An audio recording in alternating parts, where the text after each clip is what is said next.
7 signs you are under a curse. It can be a family curse, a bloodline curse, or a generational curse. Sign number 1. Nothing ever really works in your life. It does not matter what you touch. It does not matter what you do.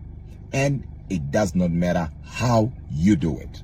At the end, there won't be anything to show for it. People can be doing well. Things can be going well in their lives. But as soon as you get involved, everything stops working. An example, you can meet a guy who's doing well for himself, but as soon as you become part of his life, he will start losing everything. His job, his money, his cars, his vision.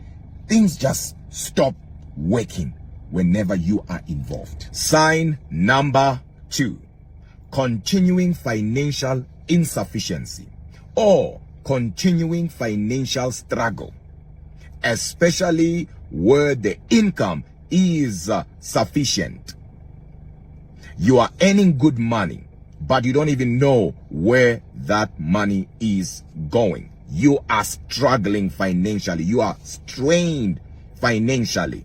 Today you have money, and as soon as you get the money, something has to go wrong. The garage door has to break. You fix the garage door. The window breaks, you fix the window. The door breaks, you fix the door. Somebody gets sick, your money will always have to go out. You can be highly educated, but financially, things will not make sense. And once you experience such a cycle in your life, you must then know there is a curse that is following you and something must be done. Sign number 3, rejection. We call it the spirit of rejection. You get a job today, the next thing you are dismissed or you are fired with no valid reason at all. You just have to be rejected. This spirit is so dangerous that even your own family members will not understand you, and no one will have a reason why they don't understand you or they don't like you. They just can't stand you.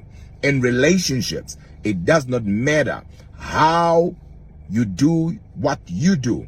At the end, you will be rejected. You can't tell me that all the men you met, all of them are bad. You can't tell me all the women you met, all of them are evil. All of them are bad. Could it be your foundation is the one bad? Because it does not matter what building you have in mind, what building you are planning to build. If the foundation is faulty, everything will collapse. Everything will come down. So it can be you have a curse, and that curse is a curse of rejection. So whatever you build, you are building it on a wrong foundation. Sign number 4, history of suicides. To an extent that you yourself, you feel like committing suicide. You always feel like taking your own life for no reason, and out of nowhere, out of the blue, you always feel like, you know what? I can't take this anymore. I can't do this anymore. It's more than a stress.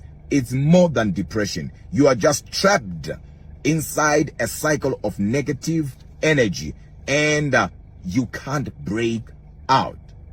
Or unnatural deaths in your family, where things just happen in an unusual way and people die. Sign number 5, having common sicknesses or disease in your family. I'm talking about your uncle had it, your mother had it, you are having it, your brother is having it, your sister is having it. That has now crossed the line of the natural. Whatever you are dealing with is supernatural. To an extent that even when you go to the doctor will be telling you that from our side, you appear to be perfectly fine. But you know deep down in your knower that you are not fine. Sign number 6. You are directionless. I'm talking about you being everywhere but nowhere. I'm talking about you not knowing what to do with your life. Like a headless chicken. You don't know if you're going or you are coming. As a matter of fact, people who are under a curse and there is a spirit of being directionless, we call it the spirit of a headless chicken, in their lives, they will start something, but they will never finish. It does not matter what you start. You just can't finish. I said it does not matter what you start. You just can't finish. Sign number 7. Haunted by the spirit of debt. You can't help but borrow. You are swimming in the pool of debt to an extent that your life on its own is a life of debt. You borrow here to close here. You borrow here to close here. You work hard today to pay for yesterday. You are a slave. Remember, scripture says a borrower is a slave to the lender. You have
lost dignity because of borrowing. As a matter of fact, there is no dignity in borrowing. You don't have your life anymore. What I mean is you don't have the joy, the peace that you used to have. Peace, I'm not talking about absence of trouble, but I'm talking about serenity in the midst of trouble. You don't have that anymore. You can't pick up calls. Your life is not your own. You are a slave. Whether you accept it, whether you agree with it or not, deep down, you know that this is not normal. Even when you are not supposed to borrow, you can't help but borrow.